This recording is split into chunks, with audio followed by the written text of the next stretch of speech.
Today we have, why don't you introduce yourself, KT, and we'll move around the room.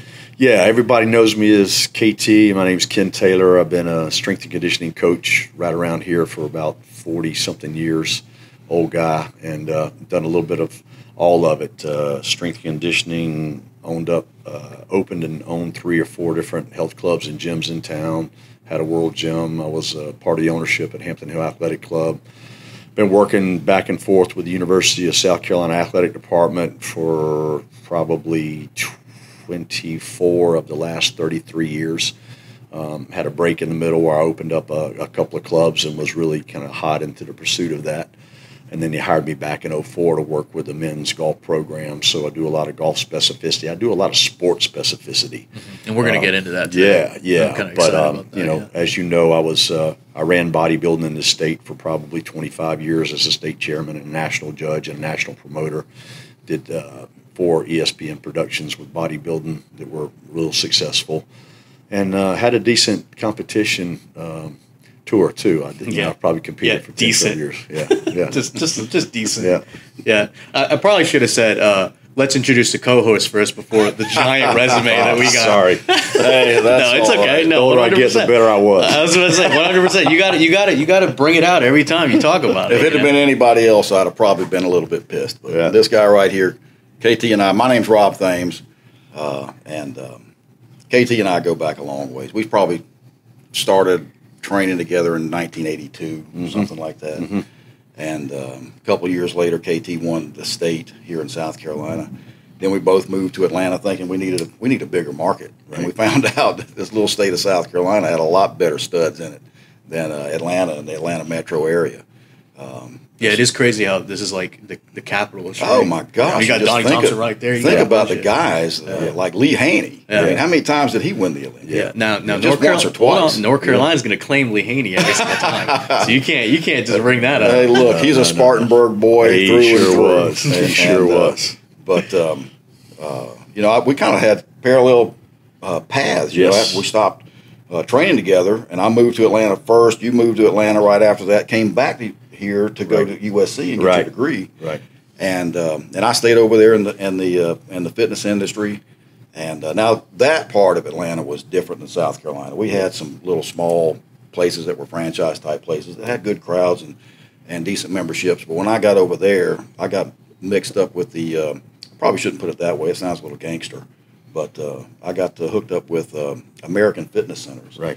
And that one on Cobb Parkway where I was at was enormous. It was the biggest place I'd ever been in. Well, I mean, you bring it up, but in reality, these were little enclaves, little pockets of different strength, progression in different areas. No doubt about it. It really was kind of like gangs for a little bit. Yep. I don't think anybody would disagree that the Louis Simmons crowd was kind of like a gang in itself. And they might still be. Mm-hmm. And then Ken and I both went the strength and conditioning coach route at the college level. Mm-hmm. And found our way back into the private sector, and then I end up in manufacturing, and he's still kicking that tail in the weight room, getting people, in shape, taking athletes, making them better. Can you close that door? And I miss some of those days too. I mean, there's things I don't miss about it, but no job is perfect. Mm-hmm. But we got a really good thing going here in the manufacturing side. And, building these Tsunami Bars, that's kind of the division that I'm over and handle that. And we'll probably be talking about that a little bit today. Which I was going to say, let's get into that now. What I was really curious about, and I wanted your guys' opinion on this, what do you think the future of exercise science is going to be? Because right now, I see so much emphasis on biometrics. I see so much emphasis on data. But the reality is they do nothing with the data. Mm-hmm. You know what I mean? Yep. So, where do you think the direction will go as we go into the future? Now, I'm not saying that's not going to be important, but at the same time, you and I saw it at the clinics. A lot of the coaches that we work with, they look at strength profiles as a binary number. They think if it's high, it's good. That means more athletics, and we know that's not the truth, right? Right. I'll get this started, and then KT's got a wealth of information he can add onto this. A lot of the times in weightlifting, conditioning, fitness, strength gains, bodybuilding, whatever you want to call it, we keep trying to reinvent the wheel. We keep doing things that we might do it today. Well, hell, they did it 100 years ago. But we think we're brand new now, like CrossFit when it came around. Yeah. They didn't do anything new. I mean, I don't know who the hell they think they're fooling, but they hadn't fooled anybody. It was really marketed. They marketed it well. And, you know, and it was a highly successful, not taking anything away from them. They brought a lot of people into the game. I would definitely say if there's one thing I can't disparage them for, it's how many women they got involved no in doubt. the sport. They grew the entire industry, and to the better for all of us. Yeah. But you know, when we get to a part like I'm involved in now, which is you know, flexible barbell training, it really brings the element of dynamics into play. Well, at first everybody thought, well, you know, that's the newest. Well, it's not really new. We've been trying to train with buckets of water and stuff that are instability. Yeah, instability, sand pipes, all this kind of stuff. Questar. They just didn't refine it to the point to where you could load it and put weight on it and be functional with it and do strength moves with it. And we have got that, and that's kind of what separates it. Now, that is something new. So that is a new wave. So now the stuff that we're tapping into now, and Ken is going to take off on this, I know, because we've talked about this before. Ken has got a degree in exercise science, and probably 2 or 3, I think got a master's in it, I believe. And so he's got a library of books that are written on strength conditioning, how muscle reacts to resistance training, all the stuff. But all of the information has been derived from training with steel, or, you know, a standard barbell with regular plates on it, and doing the standard exercises that we always do. And now we've got this element of dynamics with this flexible barbell, which rewrites the entire library. And we haven't even started yet.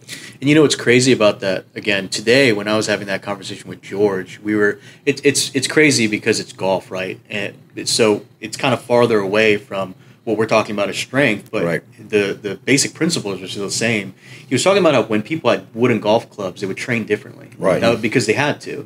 Their strength profile couldn't add as much rotation. It was more snap force because that was the way that you golfed with a wooden golf club. Exactly. I feel like as we progress into the future and as the equipment lineup expands and becomes more and more advanced, training protocols will also advance with it. Sure, and we're finding that out now. So let me just interject and say a few things. You bring up a couple of points that kind of coincide with your original question. Okay, if you look at Bryson DeChambeau and what he's doing with golf, he competes with the long drivers, but he plays on the PGA Tour. He's got ground force numbers, mile per hour speed, ball mile per hour speed numbers that are just uncanny. People can't even fathom how to get that way. He's done really well with the rest of his game, so he's been able to win on tour and be one of the top players in the world. Lately, if you've been following him, you see that he's got lots of injuries, a multitude of injuries starting to come up. We knew that it was a matter of time between the heavy training and what these guys have to go to swing the club at 152, 155 miles an hour. We knew the taxation that was putting on the body, right? And it takes a special individual with a lot of care on restoration and recovery to be able to hang in there for any period of time. And he hung in there for a good bit of time. But now if you start talking about the longevity, now you're really going to have to look at, okay, how is his training really? How much is too much? How is he able to really focus on being able to be a professional golfer? So that's his number one deal. Right. Or does he want to branch off? Because he's actually financially starting to support the long drive federation or association of the country and help those guys out, because that sport's been kind of falling back a little bit. Right. But what I'm leading into is that, Byung, you're 100% right in that people are all about numbers, testing, feedback from whatever device is being used to give them more internal information.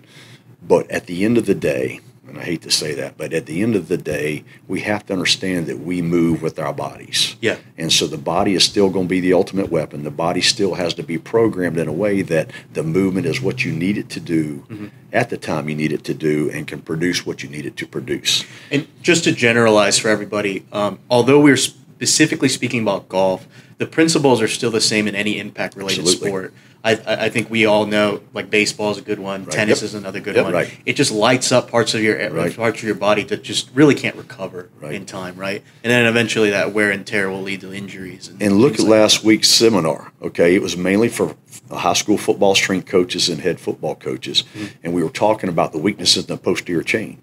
Well, that's a common denominator amongst all athletes, not just football players. I see it in my basketball players, my volleyball players, my hockey players, my golfers for sure. Anything that's rotated to an extension is going to be related to the torso, trunk versatility, as well as the pelvic powerhouse and how they complement one another. Well, that's also true in football. Yeah. If you got a guy that can laterally and linearly move down the line, that's because he can disassociate his hips and move on a linear dime with a lot of speed. Okay? Those things were not even considered years ago. We were talking about his bench. We were talking his power clean. We were talking about his overall body fat, and maybe what did he do in the shuttle run. Maybe what he did in the 40. You know. Well, and again, it's funny that you mentioned that because I kind of talked about it with the doctor today a little bit more, but I brought it kind of back to martial arts, back to UFC, that kind of stuff. A lot of the times within sports, we learned, in my opinion, I think lifting was kind of the push kick of sports. Right. You know, a push kick, right? Sure. The ability to push somebody out. Yeah. But it wasn't the snap kick that it needed to be. Right. And that comes with isometric control as well as concentric explosion, That's right. Right. And I feel like weightlifting in general is the push kick in the sense that you can train to be stronger and to be able to produce more force. Right. But without direction and control, it doesn't equate to higher impact. Right. Yeah. Right. And it's what I told the coaches last week. You can sit on any isokinetic pattern machine you want to. You can sequentially, progressively become stronger. Last week I did 150. This week I'm doing 160. You can use periodization. You can use pyramid. You can use any type of form of training you want to. Gradual sequential progression is a good rule. However, if I just work on absolute strength and I don't learn how to adhere speed to it, pair it with speed, it will never be powerful. The only way we have power is to be able to put speed with strength. Yeah, the saying I've heard, and this is from a past life here, but was speed is strength in a direction. Yes. And I feel like that is correct, right? Yeah. You know, I want to talk a little bit more about the clinic, mainly because we have a lot of content I kind of wanted to, spread out amongst people. But you talked a lot about balance, specifically frontal balance, but then also rear balance, correct? Does that have a lot to do with the posterior chain? Absolutely. And if you think about it, when people use a mirror as a reference for technique, let's say, they're looking in the mirror, they see the anterior part of their body, they train the anterior part of the body. Right. If you go to most gym setups, whether they be for a professional fitness setting, a strength and conditioning room for high school athletes, college athletes, professional athletes, they're set up where anterior movements kind of 5, 6, 7 to 1 ratio over posterior movements. And then you have to ask yourself, when are you attacking the posterior chain to try to get some symmetry or balance? Most people hit the posterior chain at the very end. It'd be like me and you going in the gym and doing legs, and you and I are going to do 100 rep sets of squats today and leg presses and all this stuff. And on the way out the door, we'll hit 2 or 3 sets of leg curls and call it a day. You know, that's not working. That is completely symmetrically out of balance. And what's crazy is that, and I talk about this a lot, I feel like we've kind of disparaged bodybuilding because there was a lot of tenets and principles that were incredibly valuable. Like, for example, symmetry and the ability to be parallel, you know, to basically build everything out properly. We kind of dropped that, and then now we have cues from bodybuilding that are just not good, that disseminates across the board. But what I'm finding more now is powerlifting is doing the exact same thing. You know? Yeah, I mean, I agree. There's Ken, when he started talking about the anterior and posterior, I was as guilty as that as anybody. I'd get on that bench press and just hammer it. I still do it, even though I know it's not good. Presses and do all that stuff. And Ken Ken was a judge for bodybuilding contests for a long time, so I valued his opinion greatly. And he'd stand me up and he'd pat me on the front and he'd go, "Man, you're a black belt in the front, but you're like a white belt there in the posterior." Because I didn't do the things that were necessary. And if there's one thing Ken's good at, it's kicking your ass with just 5 pounds. You know. Well, you know, and as we're going to find out through the conversation when we get to some of these Tsunami Bar technologies, that lighter weight. Don't discount that stuff. No. See, and that's what's so funny is that a lot of the powerlifters are the ones that kind of disparage the Tsunami Bar. But the great part about powerlifting tenet was RPE and deloading, right? Yeah. It was literally going lower in weight as you increase in the level of exhaustion, and yet they do not see the adherence of why that would be important in like the Tsunami Bar method. But let's be real here. Internet comments are internet comments. Sure. Who the hell knows if these guys are powerlifters, if they're bodybuilders, or if they're anybody, really. Right. But I do find it kind of interesting. I will say, when it comes to the power game, and I can see their point, especially when it comes to their training, because they're competing with a heavy load, and you have got to feel that heavy load before you can dominate or execute that heavy load. And with our technology, we're working with a lighter load that you move with speed that's going to load at that point of eccentric concentric transition. So a bar, if you like, I'll use the bench press for an example, and it's a speed bar with the Tsunami side. You put 25 pounds aside, plus the weight of the speed bar, you got 62 pounds set up. But if you move it at 3.8 feet per second, and I know that sounds like, well, who the hell is measuring their speed of their bar? But a lot of people are now. They are. That's where all this data is coming in now. Yeah. So if you're moving it at that kind of speed, at that point of eccentric, concentric transition, which is at the bottom before you start to push it back to the top, that reversal point, it's been measured out with force plates in the floor in a scientific setting, so I'm not making this up, at 415 pounds of force. So 62, your central nervous system is going to have to respond to that because it doesn't know any different. That's right. All it knows is it's under the gun, right. And it's got to send out the signals. It's got to recruit for what it feels like it's getting ready to be under. Now, I take 415 pounds off the rack and put it in my hands. It's going to feel totally different. Yeah. So I understand that in the strength game, you gotta train with some heavy weight. That's the game they play. Yeah, and again, I think a lot of times the thing that makes it difficult is that we want to assume that athletes' bodies are these binary like pieces of metal, but they're not. They're fluid, right? And so with that, it's like a chain. Any part of the chain that's weak is the part that's going to break first. Weakest link, absolutely. And we see that right now a lot. In the conference at Cedartown, one of the things that they wanted to talk about a lot was just how often these kids are tearing hamstrings and glutes. It's that quick change in direction. Right. Yep. And what's it called? David even went so far as to say that maybe all the glute ham work that they're doing is shortening the muscle. And with that muscle shortening, maybe it's just too tight. By the time that they do that fluid change, it just pops. And then if you look at their training program, they're not stretching. No, they're not. Really. So you got a mobility issue there, but you also, again, have that anterior-posterior thing going on, but in the lower leg extremities.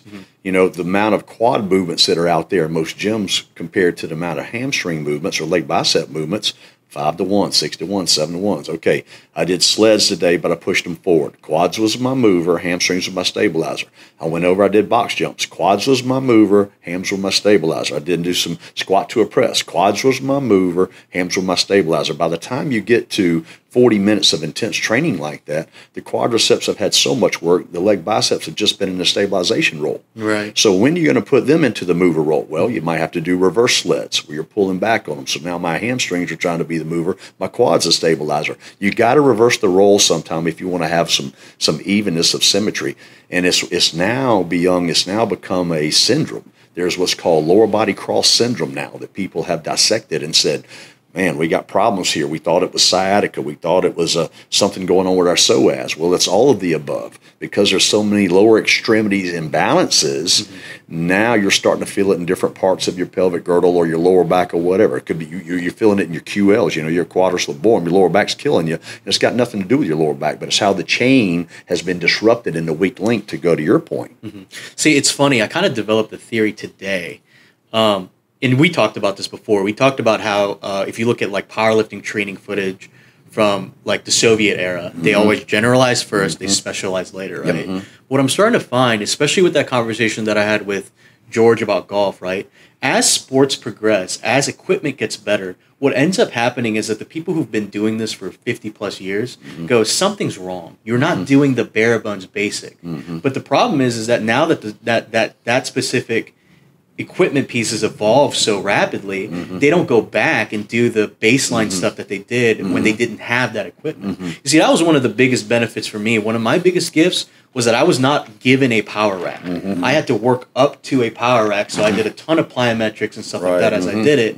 And so I was able to generalize first, and I think that's why, like my squat form, like I think the reason that's so good is because I wasn't afraid to go lightweight at first because that's all I had. Right. But a lot of these guys, power lifters, and then of course I'm coming in kind of close with this one, but powerlifters in particular, like a lot of them start from an overloaded position anyway because they're overweight as well. That's right. So they don't have the ability to move as well as somebody who isn't. Right. And then they decide to put tremendous load under that and build their body up from that schematic. Right. It's just a faulty foundation, right? In the end of the day, it is, and I think you're seeing a transformation in that.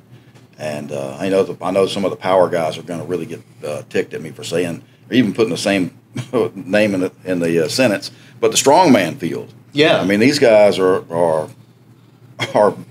majorly powerful dudes, and they are leaned out, and they look, they got the physique to go along with it. That last show that you and I went to, with a Clash on the Coast. Yeah, I mean, I really didn't, because I'd never been to a strongman competition like that before. See, I've only seen him on TV, but it was the super heavyweights. Right. It was never the middleweights. And these guys, I thought the guy that we knew was going to be the only one that looked like that. But no, they all looked great. Well, what I found so interesting about that is that even though it was middleweight, the amount of variances were insane. Yeah. There were some guys who were incredibly top heavy, incredibly built up top. Now, that is true. And then there were some guys who looked kind of normal, average, but the performance was just through the roof. Yeah. You know? So it's kind of interesting to see how much variance there is in that weight class. So that's what I like. And again, I really like that level of strongman because the super heavyweights, it really is about how big you can get. Like, I mean, these guys are literally putting on as much mass as possible to be able to insulate themselves from heavy impact, right? But you can't do that at the lower weight ranges. The lightweight weight range is insane to me because you have people who are able to lift 3, 4, 5 times their body weight in some of these cases. Yeah. Who was the guy that was there? Tommy? Is that what you're talking about? The lightweight? Yeah. The lightweight bearded guy? Yeah. Wow, he was super athletic. I mean, his explosive capability was through the roof. Yeah, he was just insanely athletic. I mean, what's crazy is that if you and again, his name is Tommy Laval. You guys should follow him on Instagram just to see his content because the ability of this man to explode as like a joke. He's not even doing it for a competition or anything. Yeah. He's just doing it as a fun thing on the off day. It's insane, man. Yeah, that guy was. I kept watching. Found myself watching him help clean up an area after the competition because I was enthralled by how athletic this guy was. That's what I also being love. Strong. I mean, this guy he might have been a lightweight and on the scale, but he was no lightweight. Well, what I also love about the strongman community is that it's so insular, right? Like, okay, he's a champion, and he's still out here helping with the event and all that kind of stuff. I don't know. I just find that kind of cool. It's funny because I feel like powerlifting had that at one point. Yeah. And it kind of dissipated as these federations and stuff started becoming more and more I hate to say it. It might be just my opinion, but powerlifting is, I mean, it's all but a dead sport to me. I mean, it's difficult. You know, they're going to hate it, but this is when I knew I kind of let's just stir the pot. This is when exactly right. This is when I knew I was kind of done with it, right? They're willing to talk to me about why the Tsunami Bar doesn't work or it's bad. And of course, I'm providing them research papers and all this stuff. I'm providing them good evidence on why it could be, at the very minimum, useful for stabilizers and stuff, but they just won't give me an in. But as soon as somebody is able to create a new movement where ROM is almost non-existent on a bench, they're like, that's the most optimal way to bench. And it's like, come on, at a certain point, you have to stop. You can't just keep letting this go down. KT and I were talking about this just a couple of weeks ago, how they overemphasized the bridge. I mean, they got their arms so far out. The range of movement, just like you said, is 4 inches. I mean, the overhead press work is literally incline bench, right? So the two things I'll say to both you guys, and they're kind of statements and questions at the same time, is what's different now with the athletes that are in the serious iron game from 20 years ago, 30 years ago? Media attention. Well, that's for sure. But Ma was looking more for they're more efficient pound for pound than they've ever been. If you look at the weight classes and you look at the totals and you look at what human beings are producing pound for pound, it's better than it's ever been because the knowledge is out there, the teaching's out there, the tools are out there, all the above, right? Yeah. But we've got to go back in history to appreciate where we are right now. Powerlifting made CrossFit better. Powerlifting made Olympic lifting better. Powerlifting made bodybuilding better. We had bodybuilders can never build proper density until they got hooked up with a proper powerlifter and said, dude, you've got to hypertrophy these fibers in a different way than you're doing. That's true. If you're going 12, 15, 20, 30, 40 reps workload all the time, you're never going gross enough in your workload to really stimulate some heavy sarcomere recruitment. So, you got to look at what complements everything. You and I talk about the martial arts. Hell, the martial arts have helped the mobilization of every single sport specificity that's out there right now. Without yoga and martial arts, we wouldn't be mobile athletes right now. We have to look at what has transferred to make us all better movers and all better athletes and all better lifters. Yeah, and I think really when you look at it from a critical standpoint, it's all a balance, and I think the most difficult part of it is that we get so worked up about the specificity and obsessed with that specificity, we make that the metric, and that's kind of when you start failing, right? Again, we talked about it before, but coaches making powerlifting the new metric. It's just not the reality. It's just not the reality of the game. The metric is what you do on the field, not what you do in the weight room. I agree. That's right. Hi, everybody. Welcome to the commercial break of the Brains for Gains podcast. This is the part where I talk to you about the companies that we represent. We represent William Strength, Tsunami Bar Sports, and Total Strength and Speed. So everything you hear by no means comes from an unbiased party, since we are within the exercise science world. But almost all the information that is being spoken of or talked about within the episode is usually a part of a clinic or something along those lines. So again, these are anecdotal stories, but these are knowledge bombs that we kind of learn as we do more and more stuff within this industry. I did want to kind of go back and talk a little bit more about the clinic, specifically with the demonstration you had this time around. That was new stuff, correct? Like we're kind of going in a new direction with the stuff that you're producing. Yes. Yeah. Talk about that a little bit. Well, what we're finding out is, and again, I like to talk about it because it lets all the coaches and all the lifters and all the people that are involved in our industry understand a little bit better.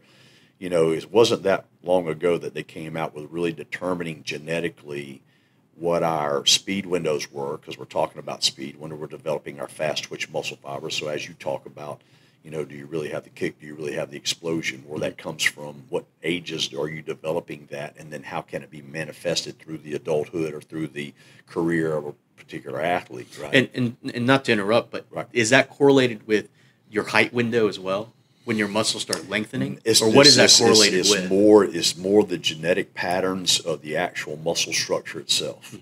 The I bands, the H bands, the sarcomeres, the sarcoplasmic reticulum, the whole encapsulated muscle fiber, how it's presented in the body genetically and how it's designed. You have speed windows. So the first speed window, the girls mature a little quicker than boys. So the first speed window for girls is between the ages of 4 and 7. So what do you have them doing physically and athletically during those times to develop that fast twitch muscle fiber? Gotcha. Then their second one is 11 to 14. So they're a little different than the boys. Boys are later. They're 7 to 9. Okay, is their first speed window, and their second speed window is 14 to 17. Right. So if they're jumping and sprinting and exploding and throwing rocks across the pond and chasing bulls on the farm or whatever it might be, you're developing fast twitch muscle fiber in a huge reservoir, and you're going to be using that reservoir for the rest of your athletic life. Gotcha. So as strength coaches, we have to dive into that and say, if we want our kids to really benefit from this, let's start them early. Let's teach them how to explode, load and explode.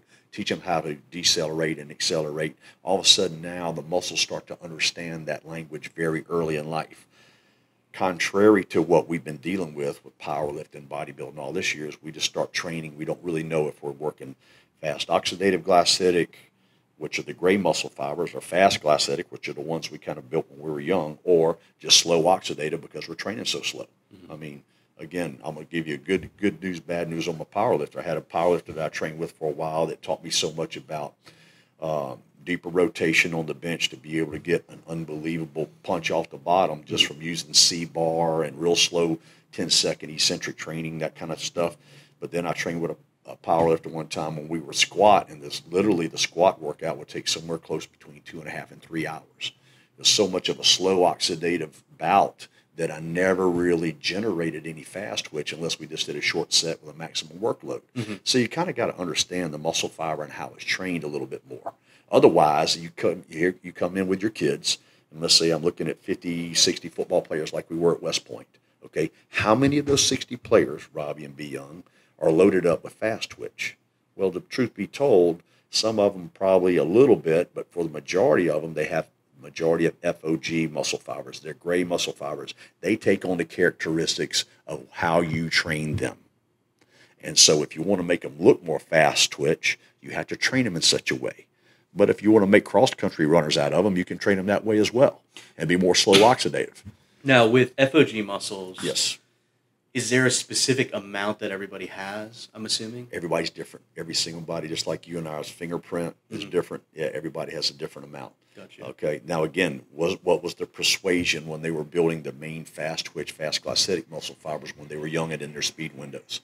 Because if they build a lot of fast twitch, their grays that are in there, again, take on more of the characteristics of that. Okay. That's why our training and our prescription for training is so important. Right. So important. And I'm assuming, and going back to kind of what we were talking about before, but that's why generalized training is so important, because you're really setting them up to be able to take advantage of any sport that they want to do. That's right. Yeah. That's right.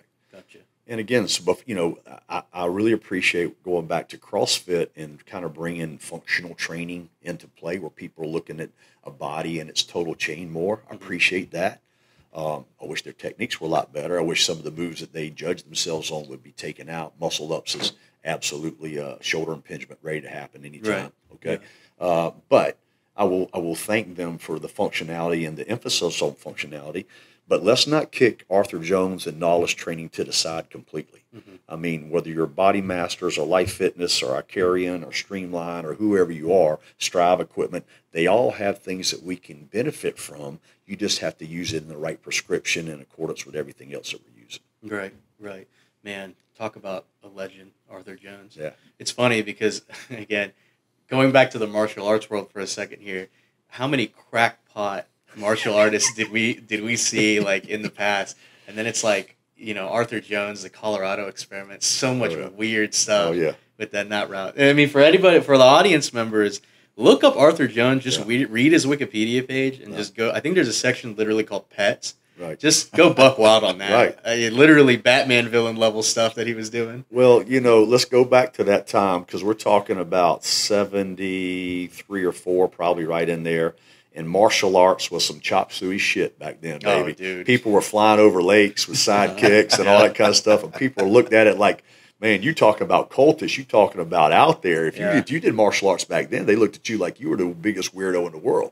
Now it's in every action film we see. Not just that, it's one of the biggest sports. No question. You know? And we want to see more Jet Li. We want to see more Jean-Claude Van Damme or whoever it is. You know what I mean? We just want to see all the guys.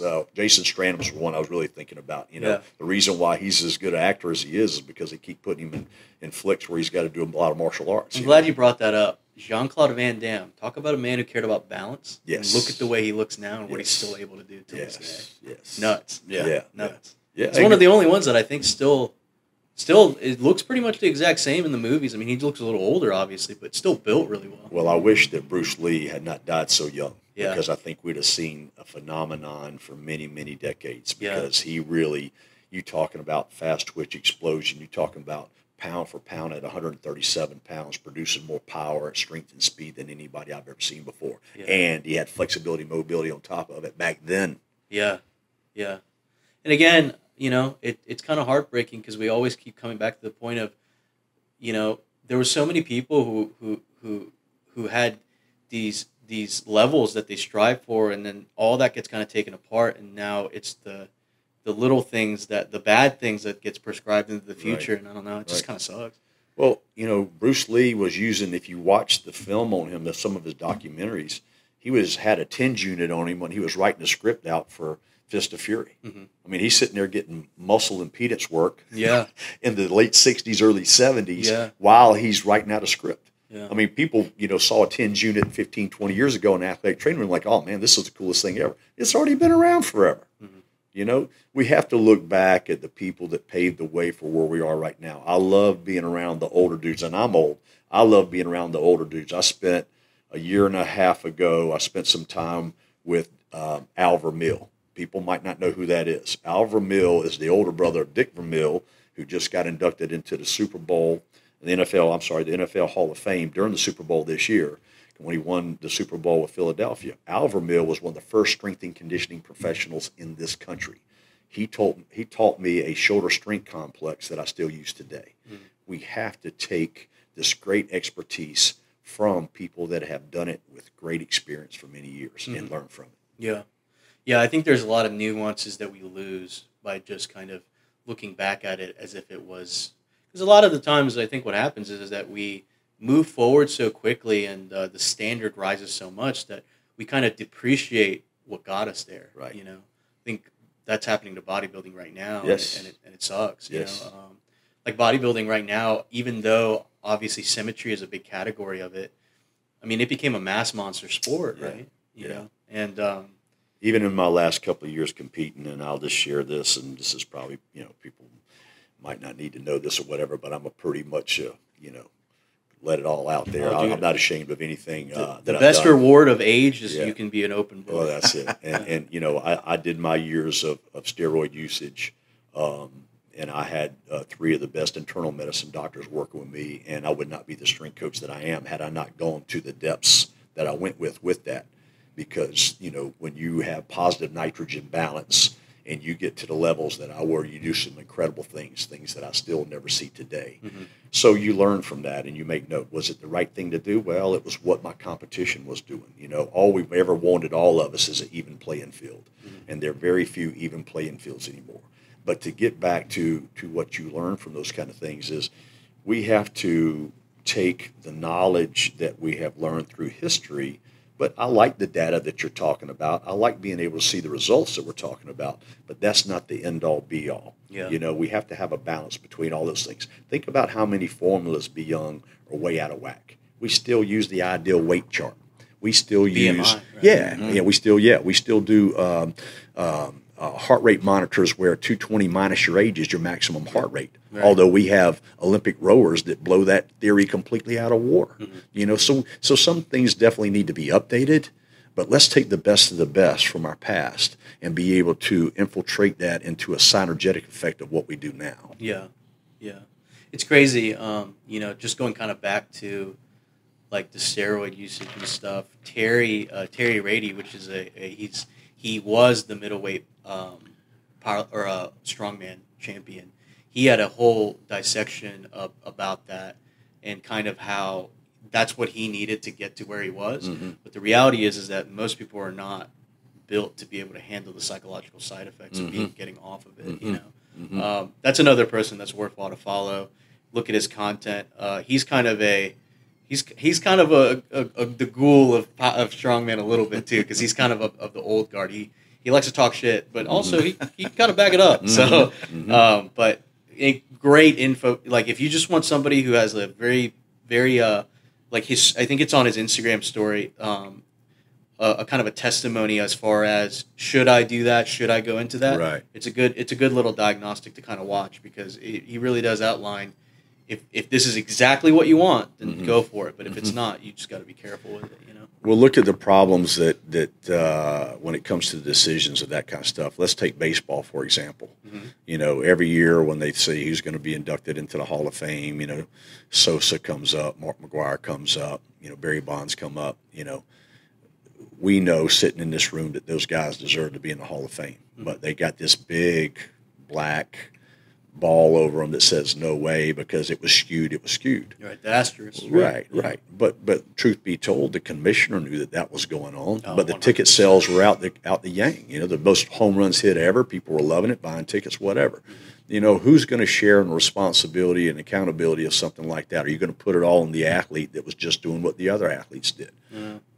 Yeah, I fully agree with that. I mean, those guys, they get set out there like they were the only ones. Right. They weren't even close to the only ones. I mean, I know a lot of guys in Major League Baseball, and a bunch of them were doing it. And a bunch of them were coached to do it. Exactly. When they don't come out and tell you, I want you to get on XYZ program and go see doctor, whoever. They just tell you in a general way, like when you come back from the off season, be a little bit bigger. I need 20 pounds of muscle and 4% less body fat in 6 months. But, do the right thing. You're gonna laugh because I remember when I first got into lifting, I asked my coach, what can I do to build lean muscle mass and lose fat? And he just told me, you got to do steroids. That's the only answer on that. That's straight the to only way. it. To do both at the same time? That's the only way. But look at the prescriptions that are going on now for kids that they want them to be academic stars, what they're using for that. And I train many people in their 40s, 50s, 60s, 70s. If they have low testosterone, they're all on testosterone right now. And what's it doing? It's saving their life. It's enhancing their quality of life. Yeah. So truly, is it as bad as people think, or are they actually using it in a lot of cases? Well, how about the medical doctors of the United States put their heads together and learn how to monitor it and learn how to control it? If it's going to be in our sports, then let's regulate it so it is fair, instead of sticking your head in the sand saying it doesn't exist when it does. That point, I think, is probably one of the most poignant. The fact that even on an academic level, completely getting rid of all exercise science and exercise physiology, how many people are taking things to be able to compete at that higher level? No, 100%. I mean, I'm being Korean. I mean, I've seen it. Yeah. I've seen kids go nuts to be able to get that grade to be able to immigrate into America for like that job or whatever. And the reality is you got to. I mean, every single thing requires sacrifice if you're willing to go to the last page. This may stir the pot a little bit, but now that's what this is for. All right, so now we have males that are competing in female events. Yeah. And if that's not performance enhancing, I don't know anything that is. Yeah, I mean, where do you go from there? If one is illegal, how is that legal? Exactly. I think the most dangerous part, especially the most irresponsible part of that, is it's happening in impact sports. Like it's happening in like MMA. Yeah. It's happening in sports where people could physically die, right? Track and field. Yeah. It's happening in track and field right now. It's happening in different sports. Swimming was just front and center. Yep. During the Olympics. Yeah. And it was accepted, right? Yeah, it was accepted, but it was not accepted 15, 20 years ago when China, got busted because, the strength coach from Germany went to China, and all of a sudden China team shows up and they just blow everybody away, set records, whatever. They deep dive into it and find out that this is the reason why, and of course they took all the medals away and banned them. What's it called? It's funny. I want to kind of stir the pot and just make everybody our enemy. But China, the funniest thing that I recently saw about China is that they are nationally kind of accrediting joke kung fu. Have you seen that recently? Uh-uh. So they have a nationalist program where basically they're hiring all these expert Tai Chi masters, expert Wushu masters, which, I mean, we're talking about more parlor tricks and shows than anything else. Right. And they're basically funding them to be able to make the Chinese people feel exceptional, right, with their history. But what's so interesting about that is that their history is based around actual martial combat. But for some reason, they're doubling down on the mysticism that the 80s had on martial combat, which is so funny. Because that's an American product, not a Chinese product, Yeah. And it's just so interesting to see that. There's literally a guy, his name is Shusha Dong. He's been blacklisted in China because of the social credit system. Wow. But he was literally just pointing people out and saying, like, oh, if he's a master, let's organize a fight. And he would just beat the shit out of all of them, which was wild. But, I mean, it's funny when a guy comes in wearing having the cue, the robe and everything, and the guy you're fighting is wearing hokas and, board shorts, and he just beats the shit out of you, man. Yeah. But again, interesting to see, right? Yeah. We're kind of, the reason I bring it up is because we're kind of talking about taking history without any nuance and using that as the new standard. Right. And they're kind of doing that as a nation, which is interesting to see. Yeah. So it's 1972 or 3. Mike Geneva, who's now a black belt Hall of Famer, who's fought many tournaments and was one of the best nut kickers in the South because you could kick to the groin back when Sika and PKA were going on before it became MMA. And he was my sensei. And if you had a karate school back then, it was very common that somebody was going to come in and drop a challenge that week. Oh, yeah. And they wanted to just challenge you out. Yeah. Well, when he started, he didn't go with your traditional Taekwondo or Ing Shinryu or anything like that. He started American karate. Uh-huh. Well, you start thinking like, well, hell, Americans don't know anything about karate. It didn't originate there. But what he basically did was took the leg techniques of any art, round kick, full round kick, side kick, crescent kick, axe kick, whatever. Basically all the kicks are point related, right? But they combined the hand techniques of a good boxer. Jab, cross, maybe throwing a little back fist, reverse punch, that kind of thing. Right. Occasionally throw in a ridge hand if it worked, right? Mm-hmm. But those were the kind of things that he combined. So really, when it came to a street fight, if a part of it was self-defense, it became a lot more applicable. I mean, by the time you get in a street fight these days, you can't break down in a new hunching stance before the fight starts because it's already ended by then. Right, yeah. So you had to use things that are a little bit more common sense. But I agree with you 100%. We have to look back on where it started and see where it's grown and take those valuable concepts that started back then. Yeah. Muay Thai in particular is one that I'm interested in because it derived from gambling culture. So it's like, if there's one fighting style that's legit, it's the one with money behind it, right? But it's interesting to see, man. I'm glad you mentioned that because I think a lot of us, because the reality is that most people probably will go through their life fighting maybe once, maybe twice. And the reality is that fight was probably more vocal than actually physical. That's just the reality of the situation. But it's funny to think that, like, because I remember as a kid, I used to think this, but thinking a fight was going to look like Best of the Best, too. Like, I'm about to just do a roundhouse kick, I'm going to crescent kick the gun out of here. And it's like, it just never works out that way. I mean, it really does. It really is just usually a haymaker out of nowhere, and it's just over. Yeah, it's over. Yeah. But again, interesting. Yeah. I love it. I love the fact that, again, what can we learn from martial arts? Yoga, martial arts, Pilates, and guys that are in serious mobilization right now, they're starting to find the common denominators because for so many years we thought that shortening a muscle was truly strengthening it. And now we're finding out that lengthening the muscle is actually strengthening it and strengthening the whole chain. Yeah. So we had to kind of get away from just the curvature of what flexion provides in a muscle belly a little bit. You know what I mean? And again, I was with everybody else, man. Captain America, Incredible Hulk, Jimmy Snuka, Lex Luthor, anybody who was rocked up, that's who I was wanting to be like, right? Yeah, me too. But once I got in the middle of bodybuilding and went through my career, and then once I was done and kind of demassitized to be able to be more fluid in other sports, I realized that hypertrophy is only one part of the game. Yeah. One part of the game. Yeah. So just like I said last week at the clinic, Robbie kind of liked this, the beauty of a muscle structure is only as good as the functionality and the speed that it provides. Yeah, I love that. Yeah. Yeah, that's a book quote. Yeah, that's a quote right there. Yeah. And it's so true. Yeah. We this whole segment, as I'm sitting here listening to the conversation, we have gone from MMA to strongman to powerlifting to bodybuilding to sports-specific training. And all we're talking about is this gigantic universe of training and just pulling the best out of it. That's right.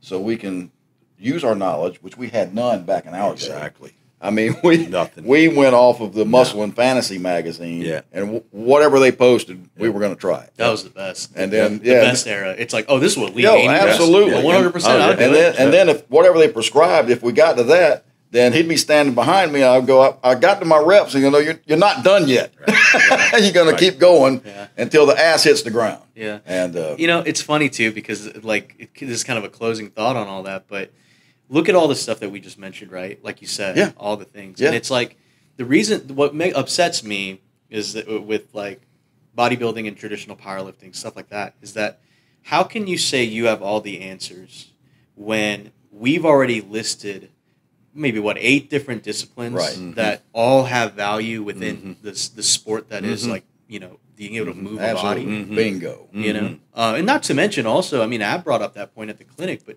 we've only really been getting serious about this in the last 50 years. It's kind of starting with the whole Cold War Olympics and all that kind of stuff, right? And it's like, how insane would it be if a man who was building space rockets said in 50 years, I have all the answers? That no one would ever, in any other industry, you would never be able to say that with one discipline and decide that that's the way to go. Right. Like, we can't do that in health. Right. Like, like right now, we're starting to find out that a lot of mood-based science, a lot of depression and all that, it's all based off the gut microbiome, right? Like, that's a science that's happening, that's in its infancy. But how could you ever say that is the only thing that matters when it comes to how you feel? And people go, you're right. Yeah.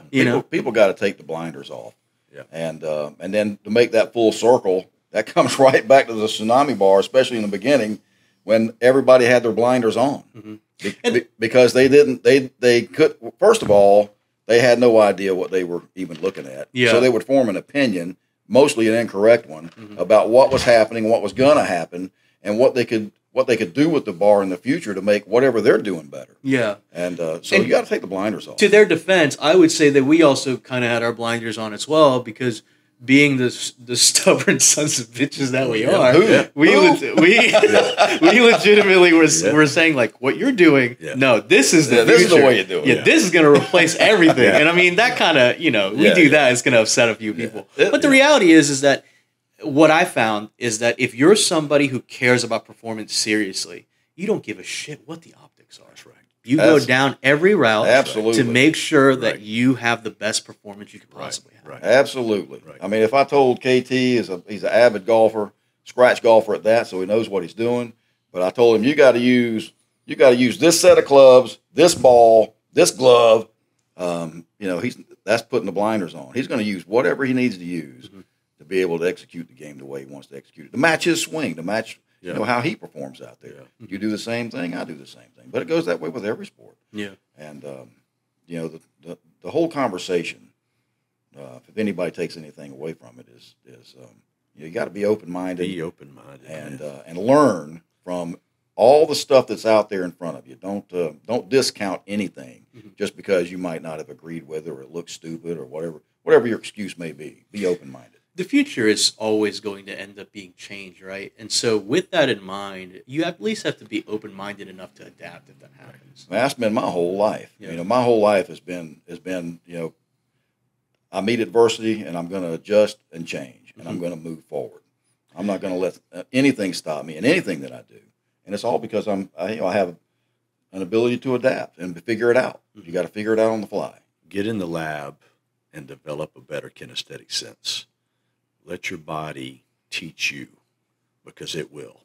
And I'm not going to say you're not going to make errors, because we all have. Lord knows I've made tremendous errors in my training. But because I've made so many errors, I'm able to give a lot of good information on the flip side of that. Yeah. Yeah, they're all teaching moments. Yeah. Every mistake or every error is that's not bad. It's a learning opportunity. We learn a lot more from our defeats than we do from our successes. Definitely. Yep. And a lot of the nuances that we get are literally from that specific field more than anything else.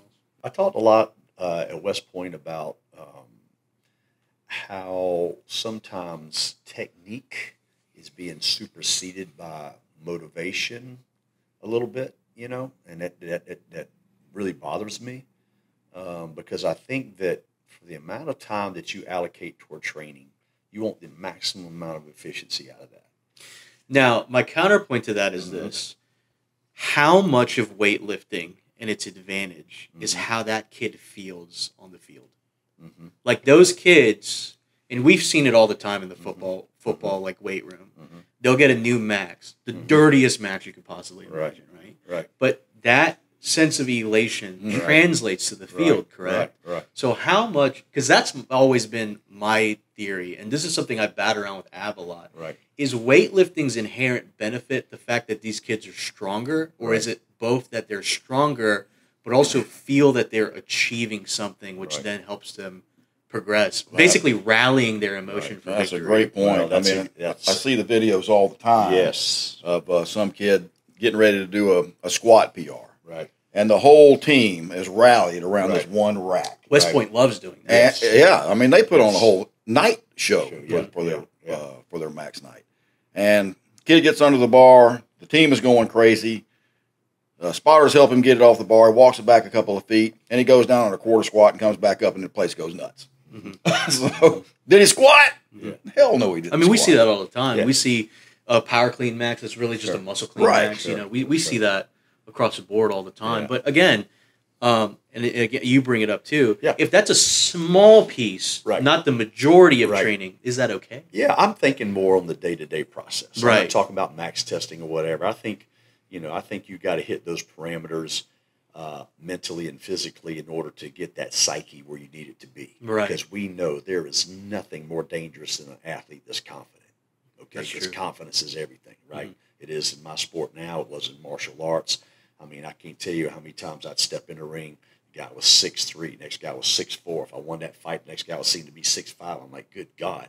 As I keep advancing, these son of a guns just keep getting bigger and longer limb and whatever. And I'm trying to reach in there and, give a little, body punch to the stomach and score a point, whatever. Right. Also, and this goes back to, MMA is so unbelievable as far as what these guys take, right?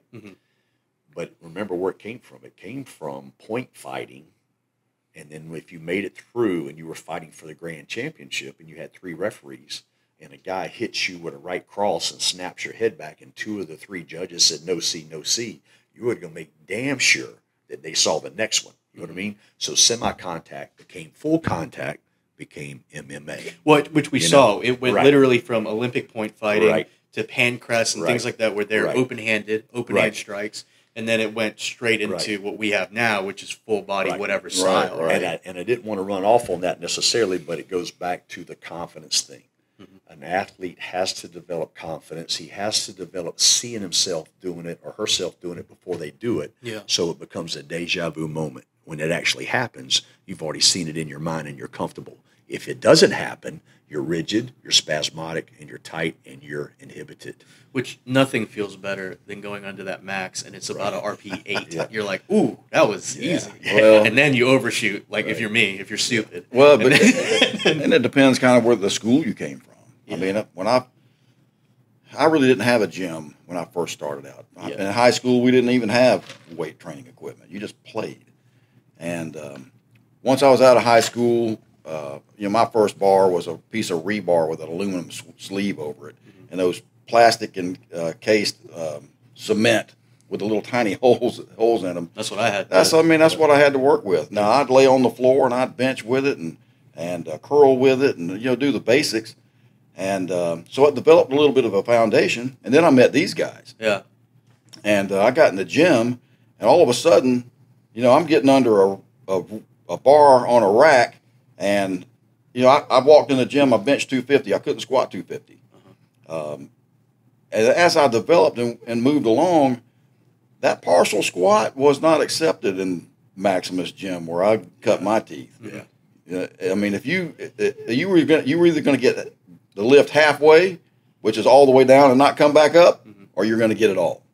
Partial set or incomplete. That's just the way it was. Yeah. But through going back to pulling the best out of the things that we learn over the years, I've learned that partial moves are very beneficial. And again, another side of bodybuilding we lose. Absolutely. Partial reps are super important, but again, people are thinking you're cutting ROM, and it's like, no, it's a completely different workout. It's absolutely part of the game. Yeah. If you're not doing board presses or box squats at different heights or whatever the move you're choosing, it is absolutely nuts and bolts part of the game. And of course, why is that, right? Because the general audience has, what's the most disparaging person in the gym? The guy who's been there for 6 months, who is not going to adhere to any kind of program, who have pretty decent maxes for the start, and then just disparages. That's all he does, right? And that's the worst, because those guys would have no problem with a Spoto press or a pin press being a partial rep. But when they see an actual partial rep, they're like, oh, that's you're shortchanging it. You see what I'm saying? Yeah.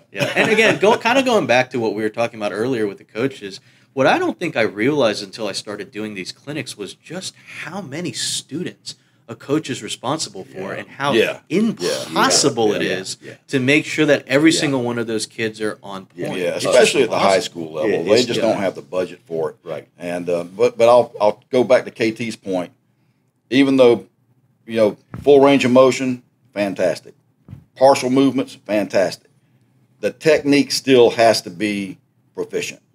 If you've got a forward lean, rounded shoulders, whatever the flaw may be, if it's partial or full movement, you got to clean that up. And you're mainly doing it so you don't have injuries, and you're not even gravitating in soft tissue development in a bad way to get toward injuries. That's what really proficiency of technique does. Yeah. Because think about it: am I going to put workload on my muscles correctly, or am I going to put workload on my tendons and ligaments incorrectly? What's the longevity of those two, right? So that's all I'm talking about. And guess what? I have mad respect for high school strength coaches trying to handle 30, 40, 50, 60, 70 kids at one both time. Of you guys have been right. there. Oh, yeah. And even when I coached at USC back in the 80s with our teams, I would have 100 football players, but I would have 2 other graduate assistants, but we just handle sessions. But every now and then I'd blow the whistle and say, hey, this is our teaching moment right here. I want everybody to listen to this. And I just give a 5-minute demonstration and explanation about why technically it would empower them to make through that parameter that they were having a hard time with, because it just set their body up to recruit properly. Because that's what we're talking about. At the end of the day, Byung, I could bite into your arm, cut a chunk of muscle out of there, do a biopsy on there. It ain't got no numbers on there, brother. But it knows when it's being recruited properly. Yeah. It does know that. And I think really one of the major benefits of the Tsunami Bar that we keep seeing across the board is that it allows a coach that has too many students to be able to kind of auto-regulate his training, because if it's acceleration-based, right, generally speaking, if you don't already have a naturalized bias that makes sense, right, you're just going to fall. Right. Right? Like the reality is that if you're using the Tsunami Bar with oscillation in mind and you're doing it with incorrect form, you're just going to fail somewhere. It's going to check you. Yeah. It's going to check you. And we found that out in the beginning. Right. We called it a path purifier. Yes. Or a form purifier. Yeah, right? We talked about because that, especially in the power clean, if you didn't have your second pull in sync with your hips going forward, or your shoulders getting that full extension, you were going to fail, or you were going to have a really uncomfortable moment. You still might get it, but it wasn't going to be right. Yeah. And but it's the same with bench press. It's the same with squats. It's the same with every other move with that bar. If you don't stay in sync with the other parts of your body that are involved in this move, especially where speed is involved, and have that bar on the proper path, you're gonna know it. And this is the last thing I'll kind of say about the Tsunami Bar is that now I'm in my 8th year of using it every day, and there's just so much less skeletal friction, tendon and ligament friction. I'll second that. I promise you recover faster than you would with steel. I know from experience every day, all day with myself and my athletes. It's just different. Now, if I had to sit here and tell you, is the hypertrophy going to be the same amount? I couldn't tell you that. We don't know that yet. Not yet. But we know there's stimulation there. But a lot of times there's not the annihilation that you get from steel. And that's a phrase from Lee Haney. You can hit him on that one. That's what he told me. He said, KT, you ever want to be a Mr. Olympia like me, you got to learn about stimulation, not annihilation. So he knew when to say when. He knew when to recover. The funniest part about that statement, and it was funny because Andrew was the one who brought it up, but he was like, you're going to say that, but then right after talk about Tom Platz. Yeah. But you ain't annihilating those legs. And the leg name. Yeah, I know. You ain't annihilating those legs. No. Yeah. But it is interesting. Again, it is a balance, and I want everybody who's listening to kind of understand just how much of a precarious edge that science, sport-specific science, is on, because it really is just, in the end of the day, guys making things work, and bringing in history as much as they can, if they can. It's just, I think the thing that we're kind of realizing is that it's still within its infancy. Yes. Nothing is written in stone as far as this world goes. Oh, absolutely. I coached this way for a long time, and I still preach it today, even though I don't coach, and that's that everybody's different. KT's already alluded to this. And, if we put our training program, a singular training program out here, and we both followed it, we're both going to get a different result. He might get stronger off of it. I might get bigger, or vice versa. Just from the basic differences in genetic. That's just the way it is. So you have to unlock those things, or find what those things are that trigger you. What recruits best for you? What gets you fired up? What gets the blood flowing for you? And once you put that together with the knowledge base, don't like we said, don't have the blinders on. Be open-minded. Put the plan together and execute. Hopefully they take away from this that we can't put all this under one umbrella. It's not so. It's just, it will never be. Yeah. You know what I mean? So the book that says do it this way. Right. Yeah. Right. I mean, we're still evolving. It's a journey that we're going to continue. We hadn't gotten there yet. There's going to be some detours that we don't know about yet. There might be good. They might be bad. But we just cannot concisely put this in a neat box for people to check. It just doesn't happen like that. Yeah. And and there's a lot of programs out there that look super sexy, and they're not efficient at all. So again, I will come back to I have to. So what it comes back to is, what is the feel? How can you become a better feeler of everything that you experience when you're doing stimulation. And I will say this, a change of stimulus brings a change of results. And I like that because it's a hopeful kind of end to powerlifting. Because in my opinion, the major tenet of powerlifting that people overlook is that you have to find what exhausts you. Right. And that only comes with the journey, right? That's the part that matters to me. Well, I really love that, you know, when you talk about it, the perceived exertion. Right, yeah. I think that's a great move in the right direction because the number of reps or whatever it is really doesn't mean a damn thing. Well, and we keep hearing strength is not linear, right? There are going to be days where you're primed to be able to do way more, and there's going to be days you're either sick or just from constant training that you're not primed to be able to do as much as you did before. That's just the reality of the sport. You know, and if there's one tenet, much like how bodybuilding's major tenet was that it was all about anatomy in the end of the day, it was all about symmetry and physiology. That's the part that I like to think about. That's the part that I like to take back. Like when we watch those Joe Weider videos, I think, and we'll get into that, trust me. But, classics, right? But there. But there is something there, some type of ephemera there that I absolutely adore. And I don't necessarily look at bodybuilding now as something that I love, but there was something there in the 80s that I absolutely adored and still adore till this day. It was definitely, and not just because it was the era that I came through, because I've witnessed, the decades past mine, and I'm not a fan of it now. I'm just not part of that game of the type of bodybuilders that get on stage today, and well, again, let me tell you, I didn't live through that, and I still know that was when it was the best. Oh, yeah, no question. Yeah. Well, because it wasn't who had the best drug line. It wasn't who politically might have gotten a little sway this way or had some sponsorship this way or whatever. Right. I can promise you, we mixed it up on stage and we mixed it up backstage. And what I mean by that is we shared information about nutrition, training, the whole nine. And it was a lot more of what you see when you watch Stay Hungry or a documentary on Arnold when he's sitting there and they're all on the beach and they were like, is the king on the hill as hungry as the wolves climbing up the hill? He said, no, he's not, but when he wants to meet us there. Yeah. You know what I mean? So there was just a lot to be learned the way Arnold really transitioned bodybuilding, and then the great ones after him with Lee Haney and Ronnie Coleman and people like that. And even then, like when Lee Haney, I can't remember what year it was, but he won against Dorian. Yes. And I think Vince came in second place, and then right after that, they started training together. Yes. And that's when I knew, clearly, if number 1 and number 3 are training together, there's obviously competition involved, but there's also a mutual respect and camaraderie involved as well. And I feel like that's kind of missing too. Great competitors know that you're going to get better if you're training with somebody that you not only respect, but you think, oh, they got an edge on me a little bit in some areas. Yeah, and again, you want to train with somebody that's better than you. And again, we come right back to the same concept.